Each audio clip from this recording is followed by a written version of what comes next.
Bago tayo magsimula, huwag kalimutang mag-like at share. Kung nagustuhan ninyo, mag-comment sa ibaba. Maraming salamat, let's go, ituloy na natin ang kwento. Sa sandaling yun, agad na pinaalis ng Immortal ang bigat ng pag-aalala ni Li Fan, marahang winawaksi ang anino ng pangamba sa kanyang dibdib. Sinabi niya, na para bang bumubulong ang hangin mula sa kalangitan, na wala ng dahilan upang mabahala, sapagkat ang kanyang layunin ay payak ngunit may dalang kapangyarihan. Nais niyang itanong kung handa ba si Li Fan na pansamantalang yakapin ang tungkulin bilang tagapagbantay ng isang isla. Hindi ito para sa Liuli Island na kanyang tinatahanan, kundi para sa Titan Island, ang lupain sa kanluran na tila nagtataglay ng sariling lihim na kapalaran. Ipinaliwanag ng Immortal na ang kasalukuyang tagapagbantay ng Titan Island ay isang matalik na kakilala, isang lalaking kamakailan lamang ay nabalaho sa bottleneck ng kanyang cultivation. Naghahangad itong umalis, maglakbay, at maghanap ng bagong pagkakataon, subalit ang bigat ng kanyang opisyal na tungkulin ay parang tanikala na pumipigil sa kanya na lumisan ng walang pahintulot, at ngayong lumitaw si Li Fan sa Liuli Island, naisip ng Immortal na ito ang tamang sandali upang itanong, maaari bang siya ang humalili, ang maging pansamantalang bantay ng Titan Island. Nagatubili si Li Fan, sapagkat alam niyang ang pagbabantay sa isang isla ay karaniwang nangangailangan ng lakas na umaabot sa foundation establishment cultivation, ngunit siya, sa kasalukuyan, ay nasa simula pa lamang, isang nilalang sa unang yugto ng Qi condensation, na worry batang apoy na nagsisimula pa lang magliyab. Ngunit nilinaw ng Immortal, na para bang tinig ng isang matandang diwata, na hindi ito magiging isang opisyal na paghirang. Sa halip, maglalabas ang kanyang kakilala ng isang targeted commission, isang pahintulot na magbibigay kay Li Fan ng karapatan na pansamantalang humalili. At ang Titan Island mismo, bagaman may pangalan ng higanti, ay hindi kalakihan, sa ilalim ng Grand Protection Formation ng isla, sapat na ang isang cultivator na nasa Qi condensation upang magbantay sa maikling panahon, bilang tagapagrekomenda, tiyak na makatatanggap si Li Fan ng bahagi ng kabayaran, isang gantimpala na kasabay ng bagong hamon at kapalaran. Matapos isaalang-alang ang lahat, ibinangon ni Li Fan ang isang mahalagang alalahanin, isang tanong na tila bumigat sa kanyang puso, gaano nga ba kahaba ang oras na maaari siyang lumiban habang siya'y pansamantalang tagapagbantay ng isla? Ipinaliwanag ng Immortal, na worry tinig ng batas ng kalangitan, na ang mga inspector mula sa Island Protection Guard ay nagsasagawa ng pagsusuri tuwing ika-5 araw. Kung sakaling kailanganin ni Li Fan na umalis, pinakamabuting bumalik siya sa loob ng 5 araw na yon. Higit pa rito, hindi inirerekomenda ang pag-alis ng higit sa 3 ulit sa loob ng 1 taon, ngunit sa kabila ng mga limitasyong ito, may nakatagong biyaya, bawat taon, matapos makaipon ng mga puntos ng kontribusyon, maaari niyang ipagpalit ang mga ito sa Tianzuan Mirror para sa 5 buong araw ng assisted cultivation. 5 araw na ang halaga ay higit pa sa kalahating taon ng karaniwang mahirap na pag-cultivate. Sa pagdinig nito, nagpasya si Li Fan, tinanggap niya ang pag-aayos, na para bang tinanggap ang isang bagong yugto ng kanyang kapalaran, isang huling bagay na lamang ang kailangang asikasuhin, ang pagbabalik sa Wanxian Island upang formal na isumite ang misyon. Tumugon ng Immortal na natural lamang ang kahilingang yun, sinabihan niya si Li Fan na magpatuloy ng walang pag-aalala. Sapagkat kapag ganap ng naayos ang mga bagay sa Tianyan Island, siya mismo ang hahanap sa kanya sa loob ng ilang araw. Matapos ang pamamaalam, bumalik si Li Fan sa Wanxian Island. Pagdating, isinumite niya ang mga bagong refined pills sa Tianzuan Mirror para sa pagtatasa. Habang nagpapatuloy ang proseso, may bahagyang pagbabago sa mga ekspresyon ng mga Immortal na nagmamasid sa salamin, tila nagulat sila sa kalidad ng mga pill, sapagkat ito'y mas mataas kaysa sa inaasahan. Sa pagkumpleto ng pagtatasa, kinumpirma ng Tianzuan Mirror ang mga resulta, para sa mga naihatid na Lulupias pills, nakatanggap si Li Fan ng 21 puntos ng kontribusyon.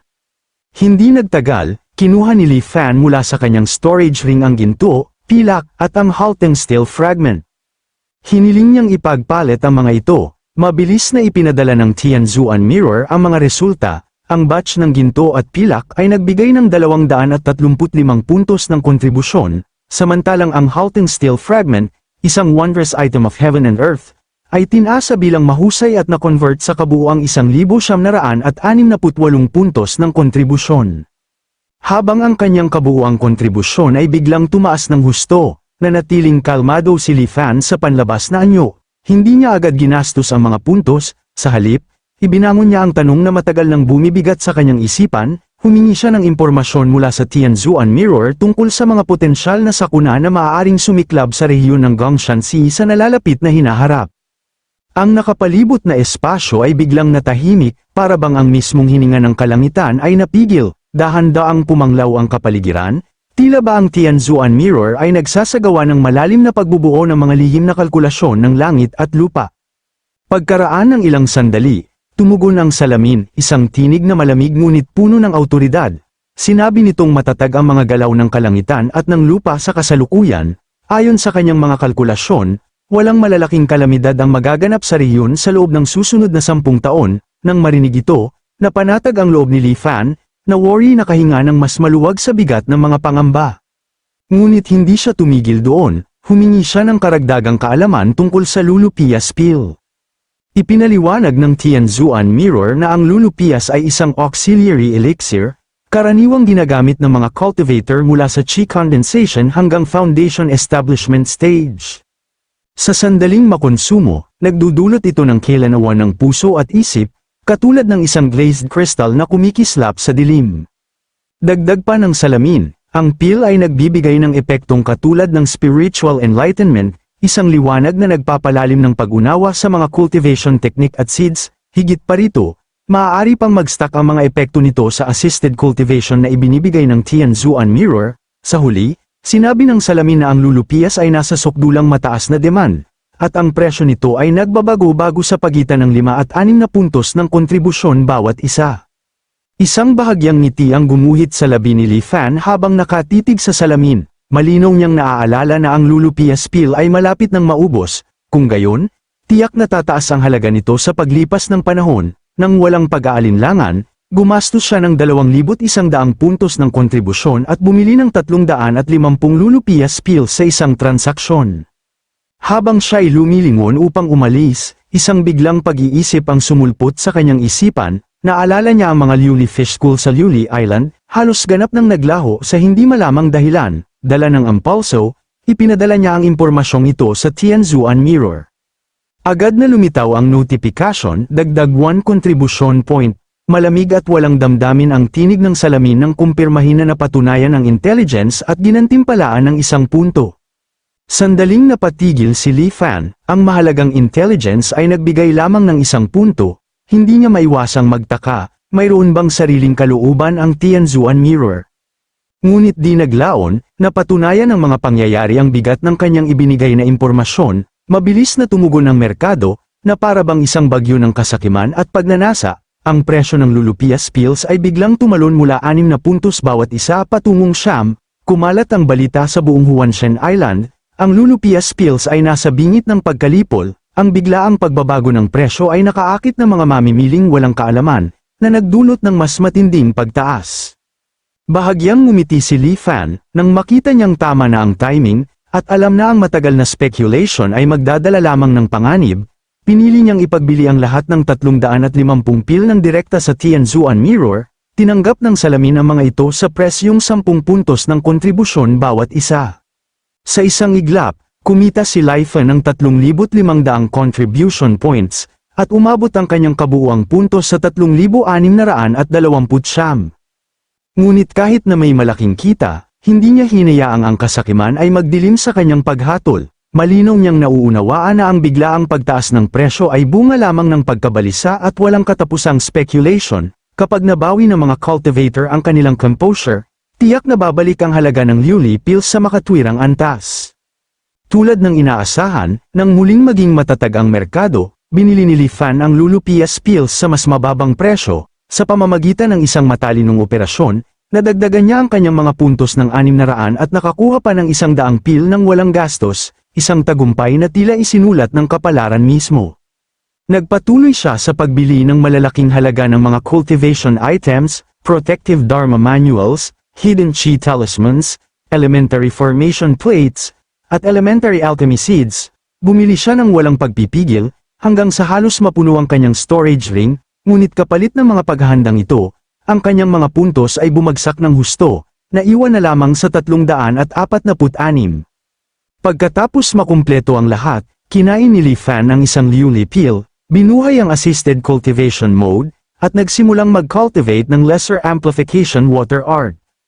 Ang spiritual energy na may tubig na atribusyon ay bumuo sa kanyang paligid na parang rumaragas ang ilog. Muli, naranasan niya ang bilis ng cultivation na halos hindi ka panipaniwala, para bang siya isang henyo na walang kapantay. Sa loob lamang ng 5 araw, umakyat ang kanyang cultivation sa rurok ng mid-stage Qi condensation, walang bottleneck, walang paglaban, walang pilay, ang paglagpas ay dumating ng natural, tulad ng dumadaloy na tubig.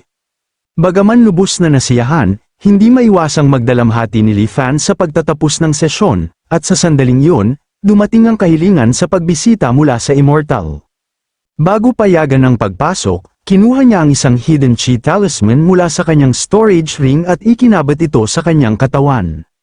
Sa pagpupulong, ipinaalam ng Immortal na nakumpleto na ang lahat ng pag-aayos sa mga tagapagbantay ng Tanyin Island. Ang susunod na hakbang ay dalhin si Li Fan upang makilala sila at pormal na tanggapin ang komisyon. Habang nagsasalita, iniabot ng Immortal ang isa pang talisman, iniutos niya kay Li Fan na palaging itago ito sa kanyang katawan.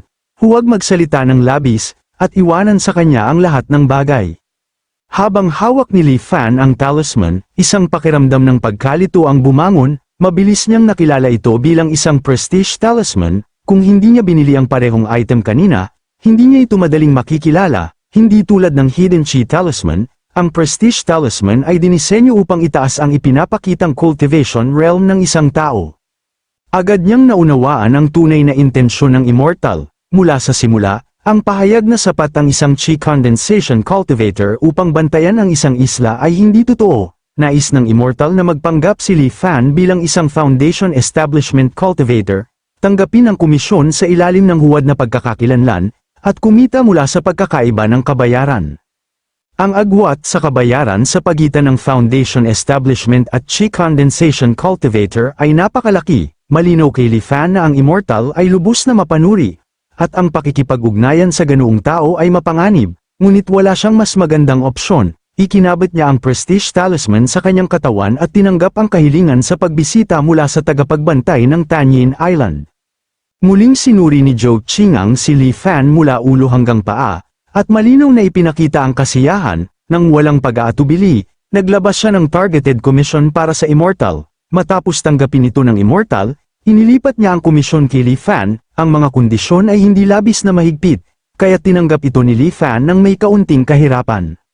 Matapos ibigay ang isang Jade token sa Immortal, umalis si Zhou Qingang. Saka lamang ipinaliwanag ng Immortal na ang item ay ang Tanyin Island Guardian Token, isang susi upang makontrol ang Island Protection Grant Formation. Binalaan niya si Li Fan na panatilihing ligtas ang token at huwag hayaang mawala ito.